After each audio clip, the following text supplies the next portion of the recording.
আজকে সভা সম্মানিত সভাপতি উপস্থিত আছেন আজকের প্রধান অতিথি বাংলাদেশ জাতীয় আমি তার সাথে বিভিন্ন জায়গায় ঘুরেছি তার খবর কি পাড়ায় কেমন আছে মায়ের কেমন আছে এইরকম নেতা আমি সভাপতি প্রধান অতিথি এই ব্যাপারটা কি আমি যদি সংক্ষেপে বলি স্বৈরাচারের শিখণ্ডী ফ্যাসিস্ট শেখ হাসিনা এই 1.5 যুগের অপশাসনে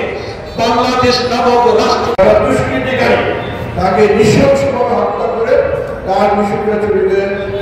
যার মিশুকরা চিন্তায় করে নিয়ে গেছে কয়েকদিন পরে তার লাভ পাওয়া গেছে সেই জন্য এই গোড়া এবং শ্রীনগরবাসী তারা সবাই এই ব্যাপারে তারা খুবই উদ্বিগ্ন ছিল এবং প্রশাসন বর্তমান প্রশাসন অনেকবার জেল খেটেছেন এই বিএনপির জন্য আমরা বিক্রমপুরের বাসী এবং শ্রীনগরের সাবেক সভাপতি স্বেচ্ছাসেবক দলের কেন্দ্রীয় নির্বাহী কমিটির সাধারণ সম্পাদক যখন ছিলেন তখনও সারা বাংলাদেশ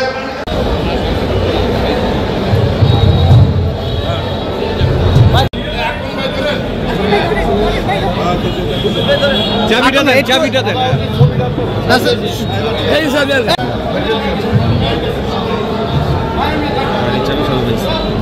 ছবি নিন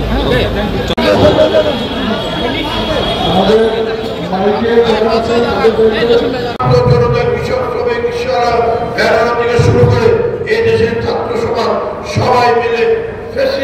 আওয়ামী লীগের বাংলাদেশের বাড়ি থেকে উৎখাত করা হয়েছে আন্দোলনের মুখে তারা বাধ্য হয়েছে এখান থেকে যেতে এই শ্রীনগর উপজেলা এই জায়গায় আমি জানার মধ্যে এখানে ফ্যাসিস্ট এই আওয়ামী পুলিশের যে দৌরাত্ম্য ছিল আমাদের এখানে একজন ছাত্র সে নিহত হয়েছে এবং